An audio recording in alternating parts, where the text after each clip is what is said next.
It looks like the liberal media is getting another bad case of Kamala-nesia. Left-wing Politico forgetting that Kamala Harris is a part of the Biden-Harris administration after posting this headline on X that says, quote, "Our corrupt leadership. Vance tries to tether Harris to Biden during Michigan rally."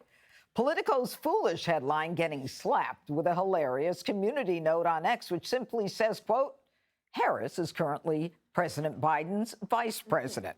Okay, so I'll go to you, Jessica. The Democrats are so upset to tether Kamala to Biden. Then why, if the vice president is so irrelevant, is she bringing Vance to her first interview?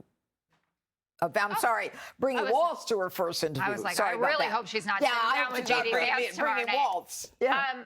I don't think that that's fair for all the reasons that Dana ran over, and I understand that other people had done the primary and had their solo interviews, but this is an election like no other in that she became the candidate 39 days ago. I'm not saying that I wouldn't have liked to see it, but I don't think that it's going to be a major detracting moment, or whatever the right term is for that. But I hate this, like, tethering thing. You're the vice president of the United States of America. There is a lot of positive stuff to run on, and then just make clear to people, you know, it's like all of us have bosses, right? And we may not agree with everything that they think. So you say, we did a lot of good. This is how I would do this differently. This is why a Kamala Harris administration isn't for the EV mandate. And then explain it. I don't think it's complicated. So, Dana, why doesn't she take credit for things that she wants to take credit for and say, but I disagree with this? But she did. I mean, for example, when she made it very clear to do in the interview after the Afghanistan withdrawal that she was the last person in the room, that was the most give me credit move I've ever seen. And then the tether is actually the hyphen. Biden-Harris. That's like, it's in the actual title. So she's not going to be able to necessarily get away with that. But here's the other thing. I think if she's in the interview and she says, here's the things I would do differently, she could distance herself as much as possible from Joe Biden. He's on the beach. The reporters are out there at the beach going, yeah, we got nothing to do here, twiddling their thumbs. They're not on the campaign trail. They're just sitting here. Today, this is what they reported. Joe Biden is at the beach today with the First Lady and her two sisters. Period. End of story. Call a lid. 2 weeks. Crazy. It is crazy. But, you know, Jake Tapper, Jesse, on CNN says, you know, it's a new chapter. She's the incumbent. How can she actually demonstrate that she's a new chapter? Both Jake Tapper and I think someone else, they seem to suggest that maybe the honeymoon is over. It's over. And the honeymoon is over cliche. I've had it with it. So let's never say it again. I can't even believe we're having this conversation. It's not like she's Blinken or Austin or Yellen. She is the VP. There's no one more tethered to the president than the VP. Yep. Jill Biden has more room to maneuver than Kamala Harris.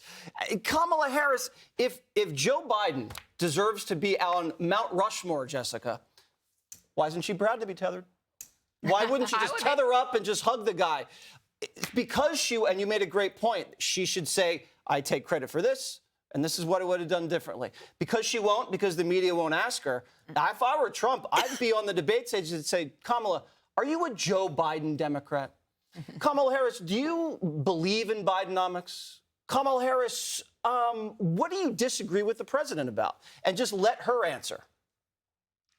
All right, Greg, you want to wrap it up? I shall. I consider Kamala a fair, tethered friend. That's all I have. No, you know what? It's what kills me about the media is they love to tether things. You know, if a kid, comes to a Chiefs game in face paint, they tether him to racism, you know? If a guy says he likes football, they tether him to toxic masculinity. If a mom doesn't want her daughter swimming against a guy in college, they tether her to transphobia. They love to tether. And then they deny actual cause and effect tethering, right? So if the Wuhan virus happens in the city of the Wuhan virus lab, they won't tether that. If you get rid of cash bail and you see an increase in recidivist crime, don't tether that. If you decriminalize grand larceny and you see a jump in massive brazen theft, don't tether that. I think they like tethering when it suits their purposes. And that's the end of that. All right. Click here to subscribe to the Fox News YouTube page to catch our hottest interviews and most compelling analysis. You won't get it anywhere else.